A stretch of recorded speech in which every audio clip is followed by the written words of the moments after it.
अस्सलाम वालेकुम नाजरीन, मैं हूं आपकी होस्ट एनिशा और आप देख रहे हैं हमारा show weekend shine with Anisha. कैसे हैं आप लोग? ठीक ठाक।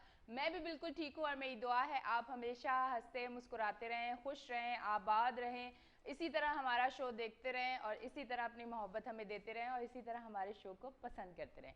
अच्छा, ये सारी दुआओं के बाद मैं अपने शो की दुआ इसलिए करती हूँ कि मैंने एक चीज़ अपनी ज़िंदगी में शुरू से सीखी है कि जब भी आप दुआ करें तो सबसे पहले अपने आसपास सबके लिए दुआ करें और उसके बाद अपने लिए दुआ करें। इसलिए मैं आप सबको खुश रहने की दुआएं सारी देने के बाद मैं अपने शो के लिए दुआ करती हूँ, क्योंकि मैंने शुरू दिन से यही चीज़ अपनी फैमिली, अपनी माँ, अपनी नानी, इन लोगों से सीखी है। तो मेरा ये सिलसिला सिर्फ शो पे नहीं, मैं नमाज में भी पहले सबके लिए अपने आसपास देखती हूँ, उन सबके लिए दुआ करती हूँ और उसके बाद आखिर में अपने लिए दुआ करती हूँ। तो आप भी इसी तरह किया करें। जो लोग दूसरों के लिए खुशियाँ मांगते हैं अल्लाह से, तो आप यकीन करें उनकी ज़िंदगी के अंदर जितनी मुश्किलें होती हैं या आने वाली मुश्किलें होती हैं तो मेरा ईमान है कि वो टल जाती हैं, वो मुश्किलात उनकी ज़िंदगी से टल जाती हैं और उनकी ज़िंदगी में खुशियाँ जो हैं वो भरपूर आती हैं। अच्छा जी, दूसरी चीज़ इसी के साथ अगर एक और बात मैं आपसे कहूँ कि आप अगर अपनी ज़िंदगी में एक चीज़ को ऐड कर लें कि अगर कोई तरक्की कर रहा है तो उसकी तरक्की को देख के अगर आप खुश होंगे तो आप यकीन करें कि आप खुद ब खुद अपनी ज़िंदगी में आगे जाएंगे, आप तरक्की करेंगे। पर अगर आप किसी की तरक्की होते हुए देख के जलेंगे, हसद करेंगे या कोशिश करेंगे कि उसको किस तरह से रोका जाए, कौन सी ऐसी चीज़ की जाए कि वो रुक जाए वहीं, तो आप यकीन करें कि वो शख्स तो वहाँ नहीं रुकेगा, उसको अल्लाह और तरक्की देगा, पर आप जहाँ हैं आप उससे भी नीचे आ जाएंगे। तो इन चीज़ों पे अगर कहते हैं ना, लोग कहते हैं कि हमारी ज़िंदगी में मुश्किलात बहुत है, पर हम अपने आप में और अपने आप को और अपने रहन सहन को और अपने तरीक़ेकार को नहीं देखते कि कहाँ हमारी गलतियाँ हैं जिसकी वजह से हम मुश्किलात में आए हैं। अगर हम अपनी इन गलतियों को ठीक कर लें तो आप यकीन करें हमारी ज़िंदगी में कोई मुश्किल नहीं होगी, क्योंकि अल्लाह ने जब अपने बंदे को दुनिया में भेजा है तो उसके लिए बहुत सारी आसानियाँ रखी हैं, जैसे कि माफ़ी का सिलसिला रखा है कि अगर आप गुनाह करते हैं तो माफ़ी के लिए दरवाजे खुले हुए हैं। इसी तरह हर चीज़ के लिए अल्लाह ने जो है अपने बंदे के लिए आसानी रखी हुई है। तो ये अल्लाह की तरफ से आपके लिए मुश्किलात नहीं होती, ये इंसान खुद जो चीज़ें करता है ये वो चीज़ें जो है उसकी लाइफ में आ रही होती हैं और वो मुश्किलों में जा रहे होते हैं। ठीक है जी, अब इससे ज़्यादा मैं आज इंट्रो नहीं दूंगी क्योंकि डॉक्टर साहब बैठे हुए हैं। डॉक्टर साहब को मैं बिल्कुल इंतज़ार नहीं करवा सकती, क्योंकि बड़ा ये जो मेरा सेगमेंट होता है ना ये बड़ा मालूमाती होता है और इसमें बड़ी अच्छी अच्छी बातें भी होती हैं। अच्छा, हम थोड़ा सा टॉपिक से हट के भी, मैं डॉक्टर साहब से अक्सर टॉपिक से हट के भी सवाल कर लेती हूँ और फिर मुझे ये भी पता होता है कि डॉक्टर साहब अगर टॉपिक से हट के भी मैं सवाल करूँगी तो मुझे जवाब बड़ा अच्छा मिल जाएगा, तो इसलिए मुझे फुल कॉन्फिडेंस होता है कि डॉक्टर साहब बड़ा अच्छा सवाल का जवाब दे देंगे। तो वो भी होता है और साथ साथ जो आपको पता है कि डॉक्टर साहब जो है उनसे मैं अक्सर चाइल्ड स्पेशलिस्ट है, बच्चों के बारे में भी, बीमारी के बारे में भी बात करते हैं। और फिर सबसे जो अच्छी चीज़ है, जब से कोरोना आया और ये शो हमारा शो पे डॉक्टर साहब आना शुरू है, कोरोना के हवाले से उनकी जो मालूमात है वो हमें मालूमात बड़ी बेहतरीन देते हैं। हमें ये बताते हैं कि वैक्सीन लगवाने से किस तरह से लगवानी चाहिए, कौन से टेस्ट पहले करवाने चाहिए, ये सारी छोटी छोटी, देखें ये देखने में हमें छोटी छोटी चीज़ें लगती हैं पर ये बहुत बड़ी बड़ी चीज़ें हैं जिसकी मालूमात होना हमें लाजमी है। मैं एक होस्ट हूँ, मैं एक डॉक्टर नहीं हूँ, तो मैं इसको आपको ज़्यादा बता नहीं सकती हूँ। मैं रिसर्च करूँगी, चंद चीज़ें आपको बताऊँगी, पर जो डॉक्टर साहब हैं उनको नॉलेज है सारी चीज़ों का, वो खुद एक डॉक्टर हैं, उनको पता है कि मुझे देखने वालों को क्या बताना है कि कोरोना से किस तरह से सेफ रहना है, वैक्सीन लगवानी है तो उससे पहले कौन से टेस्ट करवाने हैं, उसके बाद अगर अल्लाह ना करे कोई सिचुएशन अगर ख़राबी की तरफ जाती है तो आपने ख़ुद को किस तरह से सेव करना है। तो ये सारी चीज़ें हम सुनते हैं डॉक्टर साहब से। तो अब मैं डॉक्टर साहब को वेलकम करती हूँ अपने शो पे। आपको पता है कि हर दिल अजीज़ डॉक्टर आबिद हुसैन मिर्ज़ा साहब हमारे साथ मौजूद हैं, इनको वेलकम करती हूँ। अस्सलाम वालेकुम। जी जी, वालेकुम अस्सलाम। कैसे हैं डॉक्टर साहब? माशाल्लाह, बिल्कुल एवरग्रीन। अच्छा जी डॉक्टर साहब, पहले तो हम आ जाते हैं, जैसे कि कहते हैं ना बच्चे सबसे ज़्यादा सेंसिटिव होते हैं, सही है। तो अच्छा ये मुझे बताएं बच्चों में जो सबसे ज़्यादा कौन सी बीमारियां पाई जाती हैं? सही, बहुत ही अच्छा क्वेश्चन है ये। बच्चों के हवाले से जो सबसे ज़्यादा जो बीमारियों से मुतालिक जो होती है, यानी बीमारियां तो आप उनको कम कहिए, शुरू में उनको कहिए कंडीशन कुछ होती हैं जो डेवलप होती हैं जी। बच्चों में। बच्चे सबसे पहले जो है वो मौसमी असरात लेते हैं। जैसी दुनिया में आए तो आपको मान लो बिल्कुल उसके जगह, उसके लिए एक नई जगह है, हाँ, नए नई जगह क्लाइमेट है, बिल्कुल। नई स्पेस है, तो फौरी तौर पर रिस्पॉन्स लेते हैं। और जो सबसे पहले जो रिस्पॉन्स होता है वो हवा का होता है, क्योंकि उसने ऑक्सीजन लेनी है। जैसे ही उसने पहली सांस ली, आपकी आबो हवा जो क्लाइमेट थी वो ऐसे ही गई, आपकी उसने हिल किया और उसने असरात शुरू कर दिए। अब अगर उस हवा में, उस एयर में ऑक्सीजन के साथ बहुत मुख्तलिफ चीज़ों की पोल्यूशन मौजूद होती है। ये चीजें जो पोल्यूशन है इसमें मौसमी असर, जैसे बारिश का मौसम है तो बारिश के असरात होंगे उसके अंदर। जी। ज्यादातर हमने देखा कोल्ड वेदर हो जाता है इसमें, तो हमें कोल्ड वेदर के जो जरासीम है जो ग्राम पॉजिटिव है स्पेशली और ग्राम नेगेटिव है वो उसमें हवा के जरिए मिल जाते हैं, वो सांस के जरिए बच्चों के चले जाते हैं अंदर। अब वो बच्चा छोटा, अभी उसमें इम्यूनिटी तो बनी नहीं है, कोई डिफेंसिव मैकेनिज्म अभी तक इतना डेवलप हुआ नहीं है। अब वो बच्चे जब माँ का दूध पिएगा तो डेवलप होगा। तो आपने देखा जो बच्चे बिल्कुल न्यू बॉर्न है बहुत जल्दी बैठ आते ही दुनिया में उनकी माएँ लेके आती हैं, फर्स्ट डे और सेकंड डे और थर्ड डे ले आती हैं कि ये तो सांस बड़ी मुश्किल से ले रहा है, इसमें तो कुछ लग रहा है कि इसमें जो है इसकी कोई सांस की बीमारियां, डॉक्टर साहब चेक कीजिएगा। जब उनको हम देखते हैं और हम ये कहते हैं कि इसमें कोई ऐसा डेवलपमेंट नहीं है अभी सिर्फ ये समझे कि एक बात ये एनाटॉमिकली बता दूं कि बच्चों की जो नेजल बोन है ये लेट डेवलप होती है। अच्छा। ये ऑसिफाइड होती है, ये 5 या 6 महीने में जब होती है बच्चा होता है तो ये डेवलप फुली हो जाती है, फिर ये सही काम करती है। अच्छा। अभी ऐसा होता है कि अगर आप बच्चे को 30 और 45 के एंगल पे रखेंगे तो ये बिल्कुल बोन स्ट्रेट हो जाती है और हवा डायरेक्ट फेफड़ों में जाती है। अच्छा। अदरवाइज अगर आप ऐसे निटाएंगे, सीधे फ्लैट निटाएंगे बच्चे को, तो वो बच्चे की नाक थोड़ी सी कर्व होने की वजह से थोड़ी सी एयर में ट्रैप हो जाती है। अच्छा। जिसकी वजह से बच्चों को फ्लू होने लग जाता है और बच्चे को कहते हैं कि हल्के से फ्लू भी हो रहा है, इसको सांस में प्रॉब्लम हो रही है। अच्छा डॉक्टर, हाँ। इधर ही मैं आपने ये पूरी बात करने पर एक सवाल यही मैं आपके साथ कर देती हूँ ताकि ये बात खत्म करने के बाद आपने मुझे उस सवाल का भी जवाब देना, क्योंकि मेरे जहन में आ रहा है। डॉक्टर साहब, अगर बच्चे को फ्लू हुआ या उसका नाक बंद है तो उसके साथ क्या बच्चे का पेट खराब और गले को भी आता है, उसमें भी कोई फर्क पड़ता है कि अगर नाक बंद है या नजला है तो उसकी वजह से पेट खराब भी हो सकता है? इसमें भी आपने जरूर बात सही है, मैं बताता हूँ। बहुत अच्छी बात है ये दोनों चीजें डेवलप होती हैं। मैं बताता हूँ कि पेट कैसे की बीमारियां कैसे डेवलप हो रही है। पहले हम ये बात तो ये जो कोल्ड हो रहा था, ये जब भी स्ट्रेसिस होगा थोड़ा सा भी हवा यहाँ रुकेगी ना फ्लू की वो हल्का सा जरासीम डेवलप कर जाती है। बिल्कुल इसी तरह हम देखते हैं कि अगर बाहर पानी थोड़ा जमा हो, जब मच्छर आ जाते हैं ना, तो इसी तरह वहाँ पे जरासीम आ जाते हैं। अब उसको सांस में प्रॉब्लम होती है। हम बच्चे को लिए ये कहते हैं ना तो उसमें कोई नेजल ड्रॉप डालने की जरूरत है, ना कोई दवाई डालने की नाक में जरूरत है, ना बच्चों को ऐसे कोई दवाई देने की जरूरत है। ये बच्चे स्पॉन्टेनियसली ही बेहतर हो जाते हैं। यूजुअली इसकी वजह क्या होती है कि आप एंगल करके थोड़ा ऊंचा करके निटाएं बच्चों को और माहौल को साफ सुथरा रखें। जो सांस ले रहा है ना बच्चा माहौल से, वो साफ से हवा जाना चाहिए। तो ये थोड़ी दिन में 2-3 दिन में 4 दिन में ये बच्चा ये फ्लू का नॉर्मल होता है। अच्छा, जैसे ही माँ का दूध पी लेता है 3 दिन बाद बच्चे में इम्यूनिटी डेवलप होना शुरू हो जाती है। अच्छा। इसकी वजह ये कि शुरू का जो 3 दिन का जो मिल्क है मदर का, उसमें जो इतनी वो ग्लोबुलिन मौजूद होती है, उसमें ऐसी इम्यूनिटी डेवलप होती है जो ताहयात उसमें चलती है बच्चे में। क्या बात है, समझे? ये सबसे इम्पोर्टेंट है। मैं यही कहता हूँ और रिकमेंड करता हूँ कि हर बच्चे को माँ का दूध पीना चाहिए। अब ये देखने वालों को, जो मैंने स्टार्ट में इंट्रो में कहा था कि डॉक्टर साहब से बहुत सारी मालूमात मिलती है, अब ये देखें, ये मुझे तो खैर नहीं पता थी ये बात, मैं सच कह रही हूँ। और मेरे हाल से जो मुझे देख रहे हैं कोई 1% लोगों को शायद पता हो, वरना नहीं पता होगी। तो जो माएँ बच्चे होते हैं और अपना दूध नहीं देती हैं तो वो अभी सुन लें जो डॉक्टर साहब ने बात की है कि लाजमी देने। मैं ये कहता हूँ कि अगर आज हर माँ ये समझ ले कि भले दूध ज्यादा ना पिलाए, चलो ये हम ये नहीं कह रहे कि हम शय दे रहे हैं, शुरू के दिन में 1 हफ्ता का माँ दूध पिला रहे और 4 दिन दूध पिला रहे, तो ये बच्चा ताहयात इतना इम्यूनाइज हो जाता है कि आप हैरान होंगे कि बच्चा इतना मजबूत क्यों है। ये क्यों? फिर बाद में आप चाहें तो ब्रांड फूड शुरू में मस्ट है। और मैं समझता हूँ कि ये भी एक ऑर्डर हुकूमत की तरफ से हमारे निकलना चाहिए कि हर माँ लाजमी शुरू के महीने में बच्चे को दूध पिलाएगी। अगर नहीं बच्चा हो रहा तो 3 दिन जो है ऐसी माएँ जिनके दूध नहीं होते, लेकिन अल्लाह ताला ने ऐसा सिस्टम किया हुआ है कि शुरू के जो 3 दिन में जो कोलेस्ट्रॉल एक आता है, एक खास किस्म का दूध होता है, वो हर माँ में अल्लाह ताला ने पैदा किया हुआ है। वो लाजमी पिलाएं, लाजमी पिलाएं। ये आप देखें, अगर ये देते हैं तो हमारे बच्चे बड़े सेहतमंद होते हैं। एक तो ये हो गया कि स्टेटस की वजह से उसको फ्लू हो गया था, हमने उनको जो है पोस्चर हमने बताया उनको और आबोहवा चेक कराई तो बच्चा डेवलप बेहतर हो गया। अब चाहिए कि वो जो पेट खराब होता है, अच्छा देखिए कुछ बच्चे जो है कुछ बीमारियां लेके पैदा होते हैं। अच्छा। और कुछ बीमारियां उनके बाद होती हैं। कुछ बीमारियां ऐसी होती हैं जो जॉन्डिस जिसम कहते हैं, जिसको कंजोनाइटल डिजीज कहते हैं। बच्चे पैदा हुए जॉन्डिस के साथ पैदा हुए।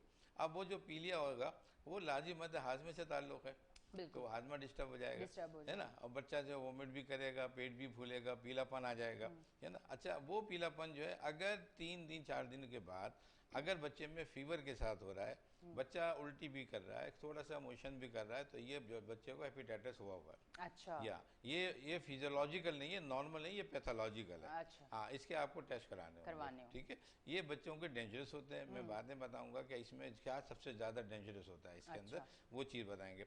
दूसरी चीज़ ये कि ऐसे बच्चे जो जॉन्डिस हुआ लेकिन तुम्हें कोई फीवर नहीं है उसके अंदर, कोई उसके अंदर जो गैस्ट्रो का कोई प्रॉब्लम नहीं है, खाली बच्चा येलो हो रहा है, है ना, वो बच्चे जो है वो फिजियोलॉजिकल जॉन्डिस कहलाता है। अच्छा। वो बच्चे के 2 हफ्ते यानी 15-16 दिन के जब बच्चे होते हैं तो वो जॉन्डिस ऑटोमेटिकली खत्म हो जाता है। इसका तरीका ये होगा, ये 9 से 10 दिन तक स्पाइक करेगा, जॉन्डिस बढ़ता जाएगा, उसके बाद डिक्लाइन पे आ जाएगा, लेकिन कोई प्रॉब्लम नहीं होगी बच्चे को, सिर्फ येलोइश है।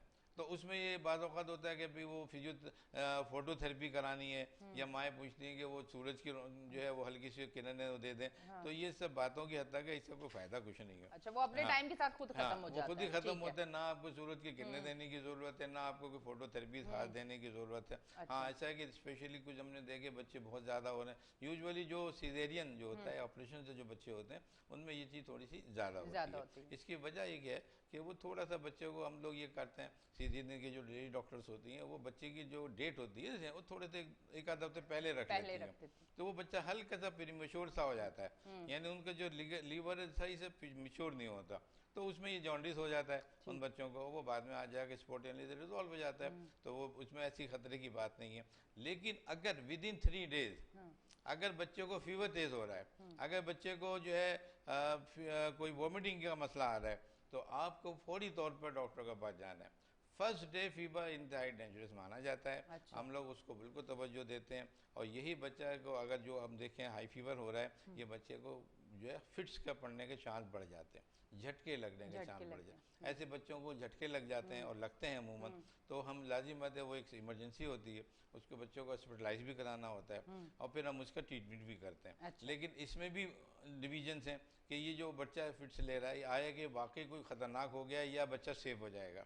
बाद बच्चे ऐसे होते हैं कि कुछ कैल्शियम लेवल वगैरह कम होता है, तो हम उसको टेस्ट वेस्ट करा के कैल्शियम वगैरह की सप्लीमेंट देते हैं, इंजेक्शन की शक्ल में या ओरल की शक्ल में हम देते हैं, ये बच्चे सही हो जाते हैं, बाद में फिट्स नहीं पड़ते, फिर ताहयात नहीं पड़ते, ये नहीं कि हाँ खत्म सही हो गया वो बच्चा। वरना हम लोगों ने ये सुना हुआ था कि जिस बच्चे को छोटी उम्र में फिट्स पड़े तो वो क्या मेरे हाल से कोई 5 साल की एज या कुछ ऐसी बहुत सारी बातें हमने सुनी भी होती है ना, जिसमें कुछ चीजों में सच्चाई होती है और कुछ में नहीं होती। वो 5 साल 8 साल हाँ, वो कुछ ऐसा सुना हुआ था मैंने भी, लेकिन ऐसा इसमें कोई जरूरत नहीं है। लेकिन वो बच्चे जो कंजेनाइटल हेपेटाइटिस के साथ पैदा हुए हैं उनमें खतरनाक सूरत हाल होती है। ये जो बिलिरुबिन लेवल होता है खास जॉन्डिस का, वो लेवल एक क्रॉस करता है खास हद तक, फिर ब्रेन में चला जाता है, ब्रेन को डैमेज करता है। जब वो डैमेज करता है तो बच्चा ना सिर्फ ये कि फिट्स में आता है, बल्कि वो अनकॉन्शियस भी हो जाता है, बेहोशी भी आती है। और यही बच्चे जो है खतरनाक हद तक जो है वो डेंजरस होते हैं, हॉस्पिटलाइज कराना पड़ता है। इनको एनकेफेलाइटिस कहते हैं इस बीमारी को, और वो बहुत ही कम बच्चे ऐसे होते हैं कि जो है डेथ तो कम होती है, अब तो क्यों हॉस्पिटल बहुत अच्छे बन गए, आप जाके लेके जाएंगे हॉस्पिटलाइज करेंगे, बच्चा कुछ दिन वापस आता है। इनमें कोई चांस होता है कि आगे जाके कोई डिफेक्ट पैदा हो जाए। अच्छा। मैंने शुरू में एक प्रोग्राम किया था, उसमें मैंने कहा था कि बच्चों की ऑक्सीजन कम हो जाती है तो बाद में डिफॉर्मिटी आ जाती है बच्चों में। मेरे साथ तो किया था पिछले 2 हफ्ते पहले आपने जी डॉक्टर साहब आपने मेरे साथ किया। तो उसमें भी है कि ऑक्सीजन कम हो गई, उसके साथ फिर वो फिट्स भी पड़ गए।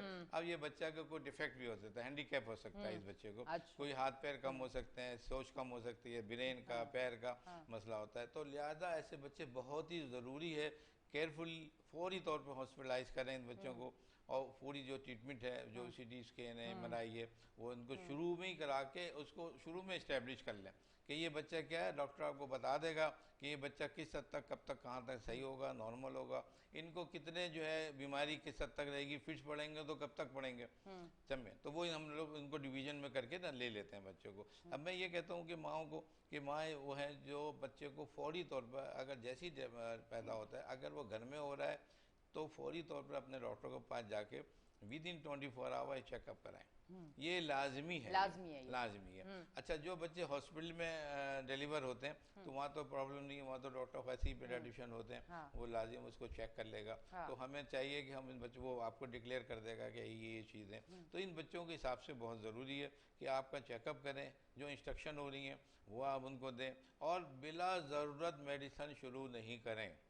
ये नहीं हुआ कि पहले दिन या दूसरे दिन या तीसरे हल्का सा प्रॉब्लम हो रहा, मामूली सा फीवर हुआ, या हल्का सा उसको मूवमेंट हो रही है, या हल्का सा गैस्ट्रो का कोई मोशन हो गया, एक दो हो गए, तो आपने फौरी मेडिकेशन शुरू कर दी। ऐसा नहीं करना है। अच्छा। हाँ, हमें इंतज़ार करना है कि वो 3 दिन का जो हमने बताया था मदर का, वो अगर वो मदर फीड कर लेता है तो उसकी इम्यूनिटी डेवलप हो जाती है। अच्छा। अगर नहीं है तो पैदाइशी टीके होते हैं, BCG और दूसरे पोलियो, आप फौरी तौर पर उनको दे दें, है ना। फिर उसके बाद आप DPT के जो है वो लगवा दें उनको। अगर हम वैक्सीनेट कर देते हैं बच्चों को, तो मैं ये समझता हूँ कि ये बच्चे बड़ी बीमारी से बच जाएंगे, और बड़ी वालिदैन बड़ी बौद्धिक से बच जाएंगे। हाँ सबसे बिल्कुल, बड़ी बात क्योंकि बच्चे बीमार होंगे तो वालिदैन परेशान तो होंगे। आता है। बिल्कुल। तो ये सब चीज़ें बड़ी ज़रूरी हैं कि बच्चों का चेकअप है, वैक्सीनेशन है उनकी, फिर उनका जो है एक सीक्वेंस है, आपको उसका जो है चेकअप करना चाहिए। ये नहीं कि हमने शुरू में देख लिया, हम 3 महीने बाद, फिर 6 महीने बाद, फिर 1 साल के बाद उनका रूटीन चेकअप करें आप बच्चों का।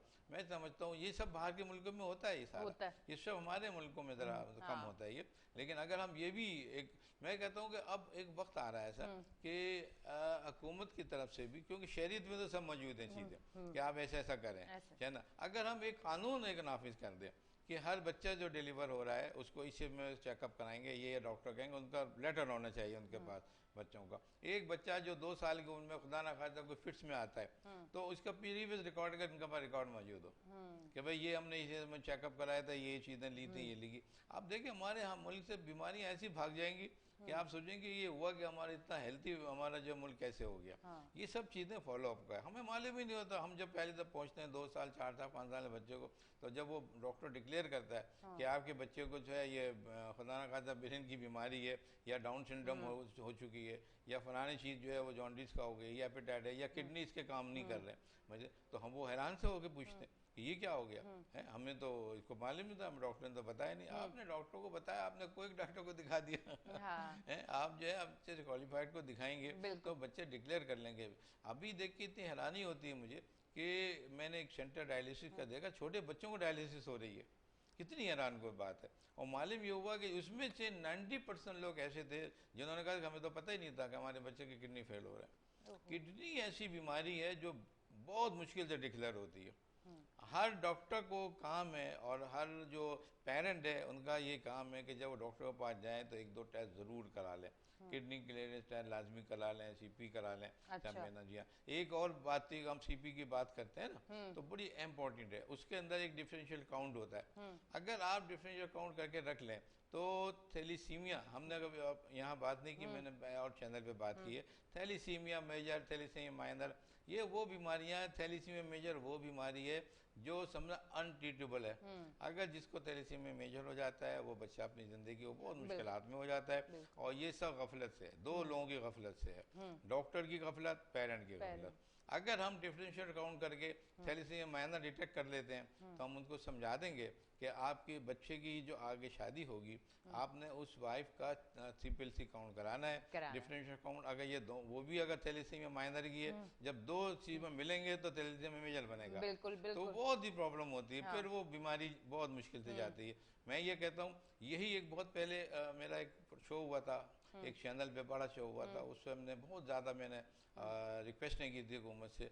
तो बाद में शुक्र हुआ अल्लाह का कि उसमें एक यूनिवर्सिटी में एक रैली निकली, और बाद में ये हुआ कि असम्बली में बिल पास हो गया। अच्छा। अब भी जो हमारे पास निकाहनामा के जो पेपर होते हैं उसमें एक शेक होती है कि आपने सिर्फ डिफरेंशियल काउंट कराया, तो वो क्या था। हाँ, अगर उसमें उन्होंने कराया हुआ है तो उसकी रिपोर्ट देखते हैं कि उसमें जो है डिफरेंशियल काउंट जो है वो आया कि थैलीसीमिया माइनर की है या नहीं है। अगर वो इत्तफाक है, मैंने खुद अपनी ज़िंदगी में किया है, जब मैं देख रहा था एक बच्चे को, और उसकी जो दोनों के मैंने थैलीसीमिया काउंट किया तो दोनों के मेजर थी, दोनों में थैलीसीमिया मेजर, उसमें भी थैलीसीमिया माइनर था दोनों में। मैंने फ़ौरन उनको कहा कि भाई ये तो मामला गड़बड़ है पेरेंट्स से का। अब उसने बताया कि साहब ये तो उनकी पसंद चल रही है।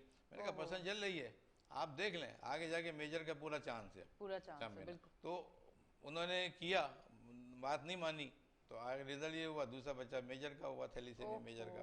अब वो आके कहते हैं कि सर आपने कह दिया था, बस हमारा अकल नहीं थी, ये नहीं थी। इसकी की अवेयरनेस नहीं है, अवेयरनेस नहीं है, अगर बच्चों को अगर हम ये सारा दर्द देंगे तो एक दूसरे के पेरेंट जो है वो समझेंगे बात को, अपने बच्चों को सेव करेंगे, और फिर बच्चा भी बड़ा होता है तो सेफ इतना शऊर आ जाता है तो वो देख लेता है कि मेरे लिए क्या प्रॉब्लम है। हाँ। अगर एक दो तस्वीरें आप उनको दिखा दें, थैलेसीमिया मेजर ये और माइनर ये, तो वो समझते सेफ हो जाते हैं। तो मेरा यही कहना है कि आप हर तरह से चेकअप जरूरी है, लाजमी है। बच्चों को चेकअप जो है आप फिजिकली कराएं, उसके लैब के टेस्ट के साथ कराएं, बहुत ज़रूरी है, हर वालिदैन को ये चाहिए, है ना। फिर अब जब स्कूल हो, हमारे वक्तों में ऐसा होता था कि जब हम स्कूल में पढ़ते, स्कूल में चेकिंग होती थी, वैक्सीनेशन होती थी, स्कूल में टीचर डॉक्टर आता था।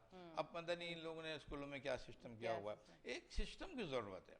अगर हम चाहते हैं कि हमारे ये बच्चे आगे जाके मुल्क के वाकई मेहमान बन जाएंगे और मुल्क को चलाएंगे और अपने एक्टिविटीज़ के ज़रिए अपने मुल्क और कौम को जो है हैंडल करेंगे, तो हमें चाहिए कि हमें अभी तक ऐसा कानून बनाए जिससे इनकी तरबियत हो ना ठीक से। बिल्कुल बिल्कुल सही कह रहे हैं। हमारे यहाँ तरबियत का बड़ा फुकदान है, हर चीज़ में फुकदान है। हाँ। लेकिन मतलब बच्चे हमारे यहाँ पढ़े लिखे होंगे, समझदार होंगे, हेल्थी होंगे, और हेल्थी बच्चे उसी वक्त होंगे जब जो वहाँ के जो असातिज़ा हैं उनको भी तालीम पता हो कि ये चीज़ें हमें ज़रूरी है, हमें डॉक्टर से चेकअप कराना। वो अपने बच्चों को कराते हो और स्कूल के बच्चों को कराएं। मैं समझता हूँ बहुत ही आला चीज़ है ये, और हमें इन सब चीज़ों पे अमल करना चाहिए। बिल्कुल। अच्छा डॉक्टर साहब, एक चीज़ मैं और आपसे पूछूंगी, अक्सर मैंने देखा है कि छोटे छोटे बच्चे होते हैं, अच्छा मैंने ये सुना हुआ है कि दूध में कैल्शियम होता है, दूध पीना चाहिए। अच्छा मैंने बचपन से सुना है कि मुझे बड़ा मतलब हमारी फैमिली में सबकी हाइट काफ़ी लंबी थी, तो मेरी अम्मी कहती थी कि मेरी बेटियों की भी हाइट लंबी हो, तो अम्मी कहती थी दूध पियो दूध पियो। तो उससे मैं पूछती थी कि क्या उसमें कैल्शियम होता है, दूध पियो हड्डियां मजबूत होती हैं। पर अब जब मैं बच्चों को देखती हूँ, अक्सर माओ ने उठाया हुआ तो ये कहती है कैल्शियम की कमी है। अब वो दूध भी पी रहे हैं और फिर भी कमी है, तो ये मुझे समझ नहीं आती बात, क्योंकि मैंने तो एक जो बचपन में बड़े सादगी वाले दौर होते थे, वो जो बातें होती थी, वो जो दादी नानी की स्टोरीज होती थी, उससे ही अल्हम्दुलिल्लाह सीख के आज हम अपनी जिंदगी में कुछ अच्छा कर रहे हैं, तो वो उन्हीं चीजों से कर रहे हैं। तो इस पे डॉक्टर साहब आप क्या कहना चाहेंगे? देखिए, हम सिर्फ कैल्शियम का लफ्ज इस्तेमाल करते हैं। Calcium actually itself is nothing, but vitamin D is essential for the life. अच्छा। उसमें कैल्शियम विटामिन डी जरूर होता है, मगर अगर हम वाकई एक स्टडी है कि अगर जो बच्चे या बड़े एक गिलास दूध भी रोजाना पी लें, हाँ, तो उनमें कैल्शियम की विटामिन डी की कमी नहीं होगी। अच्छा, ये है। लेकिन बदकिस्मती ये है कि हम कहते तो है मगर हम रेगुलर काम नहीं करते, जिसकी वजह से कैल्शियम तो अपनी जगह हो जाता है लेकिन विटामिन डी कम हो जाता है। अब विटामिन डी अगर बच्चों में कम हो जाएगा तो उनको क्या होता है कि उनके बच्चों की टांगे जो बोर्ड लैग हो जाएंगी, टांग छोटी हो जाएंगी, कद छोटा हो जाएगा, जब में न चलने में लड़खड़ाएंगे। ये बड़े कॉमन चीज़ें हमारे यहाँ बच्चों में पाई जाती हैं। इसी तरह बड़ों में ऑस्टियोपोरोसिस हो जाता है बच्चों में, बड़ों में, हमें उनको भी चाहिए। यानी सब है विटामिन डी के हकदार सब है। हम और आप भी को भी दूध का इस्तेमाल करना चाहिए। अगर हम और आप दूध का इस्तेमाल नहीं कर रहे हैं तो हमें उसके सप्लीमेंट लेना चाहिए। विटामिन डी के सप्लीमेंट्स आते हैं, है ना, तो हमें वो इस्तेमाल करना चाहिए। हालांकि जिन मुल्कों में धूप अच्छी होती है, सनरेज होती है, वहाँ ये अमूमन बीमारियां नहीं होनी चाहिए। इसलिए कि ये विटामिन डी की जो फॉर्म है, ये हम जो एब्जॉर्ब करता है हमारा बॉडी, वो सनरेज से करता है, सूरज से करता है। वो इनएक्टिव फॉर्म में होती है, फिर बॉडी में जाके एक्टिव हो जाती है, फिर वो बाकायदा जो रिक्वायरमेंट है उसकी वो पूरी करते हैं। लेकिन हमारा ये कि धूप के होते हुए भी हमारे में ये बीमारियां पाई जाती हैं। इस पे ये बड़ा एक लंबी बहस है, मैं किसी दिन इस पे भी एक प्रोग्राम इस पे हम लोग एक प्रोग्राम करेंगे। इसकी वजह यही है कि धूप विटामिन डी तो हम ले रहे हैं लेकिन हमारे पेट में इतनी बीमारियां हैं कि वो अब्जॉर्ब भी नहीं करती, है ना। बीमारियां बहुत सी, गैस्ट्रिक की प्रॉब्लम है, क्रोन डिजीज है, कॉक्स है, बहुत सी बीमारियां, एब्डोमिनल टीबी है, बहुत सी मजीद जो जिसमें ये डी जो है एब्जॉर्प्शन नहीं होता। तो जब एब्जॉर्ब नहीं होगा, आप ले तो रहे हैं, एब्जॉर्ब नहीं हो रहा है, एक्सीड आउट हो रहा है, तो कमी हो जाएगी। अच्छा, इसमें बहुत सी चीज़ें ऐसी भी होती हैं कि आप जैसे कैल्शियम है या विटामिन की कुछ चीज़ें, विटामिन B12 है और दूसरी चीज़ें हैं, अगर वो नहीं होंगी तो एब्जॉर्ब ही नहीं करेगा डी को। यानी अल्लाह ताला ने अजीब सिस्टम बनाया हुआ है। हाँ, अल्लाह ताला ने ये नहीं रखा कि एक चीज़ करो देख दो, वो मल्टीपल है। आपको बैलेंस डाइट रखना है। बिल्कुल। जब जाके आप जो है ना एक बीमारी से जो है ना आप जो है निजात हासिल कर सकते हैं। अच्छा डॉक्टर साहब, अब हम इस टॉपिक को यहीं क्लोज करेंगे, ठीक है? अब मैं दूसरी तरफ आ रही हूँ आपके पास। अच्छा, मौसम जैसे कहते हैं ना, मौसम बदलता है तो बीमारियां भी अलग अलग शक्ल में आती हैं, सारी चीजें अलग शक्ल में आती है। मौसम, जब मौसम बाहर आती है तो फिर आप देखें बाहर आपको हर जगह नजर आ रही थी। अब ये जो मौसम है, बारिशें हो रही हैं, तो मुझे ये बताएं कि इस बारिशों में जो बीमारियां आती हैं और इसमें हम लोगों की, इंसान हम कितने सेंसिटिव हो जाते हैं, और हम पे कौन सी बीमारियां जो है फौरन जो है वो हमारी तरफ आती हैं, और इस मौसम में कौन कौन सी बीमारियां जो है वो ज्यादा एक्टिव हो जाती हैं बहुत अच्छी और बात हम है। बहुत सेंसिटिव हो जाते हैं उस बिल्कुल, टाइम। आप बहुत अच्छी बात कर रही हैं। देखिए, ये जो बारिश का जो कंसेप्ट है ना हमारे पास, ऐसा है कि जैसे माहौल को साफ सुथरा रखना, ये बारिश से आपका ये पोल्यूशन है काफ़ी ख़त्म हो जाती है, कम हो जाती है, साफ़ सुथरा माहौल हो जाता है। लेकिन मुझे अफसोस से ये कहना पड़ता है कि हमारे मुल्क जैसे, यानी कराची जैसे और सिटी दूसरे हैं, वहाँ इतनी पॉल्यूशन होती है कि वो जो बारिश का पानी जब आपके जिससे अगर आप नहाते हैं बाहर या आप जमा करते हैं, वो इतना इन्फेक्टेड हो जाता है, पॉल्यूटेड हो जाता है कि उसमें बीमारियाँ होती हैं, हम उससे बीमार हो जाते हैं। आपने देखे कि आज से जो 20 साल या 25 साल पहले वो लोग जो बारिश में नहाया करते थे और इंजॉय करते थे, वो हेल्थी होते थे, हेल्थी हो जाता है, और उनके जो है जिस्म साफ सुथरे हो जाते थे, बीमारियां नहीं होती। आज का बच्चा जब नहाता है तो मेरे पास वो तीसरे जो है फौरन पहुंच जाता है, कैसा ये तो बीमार हो गया, इनकी तो सांस उखड़ने लग रही है, इसका जो है दाने निकला है, इसको तो सरखारिश हो रही है। हालांकि उस टाइम पे कहते थे कि अगर गर्मी दाने निकले, बारिश हो जाए, नहा लो, देखिए मतलब उल्टा ये हो रहा बातें है। हमने सुनी हुई थी। बिल्कुल आप सही कह रहे हैं, देखिए ना उल्टा हो रहा है। मगर ये सब चीज़ें हमारे हुकूमत के लिए और लोगों के लिए लम्हा फिक्रिया है ये हमारे लिए, कि एक वो चीज़ जो अल्लाह ताला ने हमारे फ़ायदे के लिए बनाई थी, हमने उसी को अपने आप दुश्मन बना लिया, है ना। तो हमारे ये चाहिए कि बारिश के मौसम के हिसाब से, अब ये नहाने वाली बारिश की नहीं रही है ना, आप इनसे बचे रहें तो बेहतर है ना। अब ये कि ये जो बारिश का पानी है, इसकी बीमारियाँ होती हैं। इसमें देखिए बारिश जहाँ हमारा है कि वहाँ मच्छर आने लग जाएंगे, कहते हैं मच्छर मक्खियों को कहते ही हैं बारिश की बीमारियाँ हैं। हमारे जहाँ भी आप जाएंगे वो आप देखेंगे पॉल्यूशन होगा, पानी जमा होगा और मक्खियाँ मच्छर बढ़ेंगे, तो इसकी बीमारियाँ अलग हो जाती है। सबसे ज़्यादा गैस्ट्रो की बीमारियाँ हैं। बाद चीज़ों के पानी ठंडा होने की वजह से, जरासीम की वजह से चेस्ट खराब हो जाते हैं, कोल्ड फ्लू हो जाते हैं, समझना, नमूनिया हो जाता है, समझना, गैस्ट्रो का मर्ज है, रोटा वायरस इसी में पाया जाता है, बारिशात में पाया जाता है। इसी तरह पानी हमारा जब इन्फेक्टेड हो जाएगा तो वाटर कैरियर डिजीज बहुत सारी, जब से कॉमन हमारी टाइफाइड है, समझना, ये हो गया डेंगी। अब मसला ये था कि अब मैंने आपसे जैसे कहा कि आप पानी को साफ सुथरा रखें, आपने कहा कि सर मैंने तो पानी साफ सुथरा रख दिया, ये डेंगू मुझे कहाँ से मिल गया। ऐसी अजीब कहानी है, डेंगू साफ पानी में होता है, साफ पानी में होता है, कवर करके रखें, हाँ उसमें भी डेंगू पहुंच जाएगा।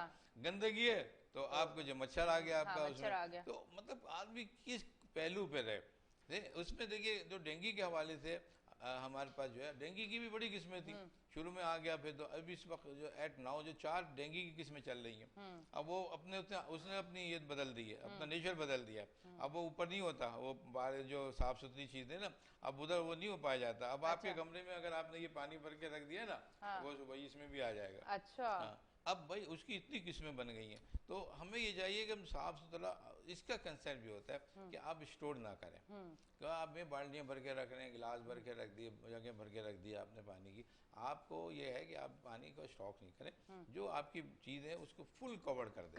अगर जरूर अगर जैसे नहीं आता पानी और कुछ लोगों को रखना पड़ता है तो हाँ बिल्कुल सेफ्टी के साथ करके रखें आप मुझे, तो ये चीज़ों से आपकी जान छोड़ेगी, वरना ये सारी बीमारियां तो हो रही है ना, हो रही है। इसी तरह की जो है बारिश के अलावा गंदगी की बीमारियां हो गई हैं, इसी तरह से आपकी जो है बहुत सी सब्जियां हैं, खाने पीने की अशियाँ हैं, वो आपकी ख़राब हो जाती हैं।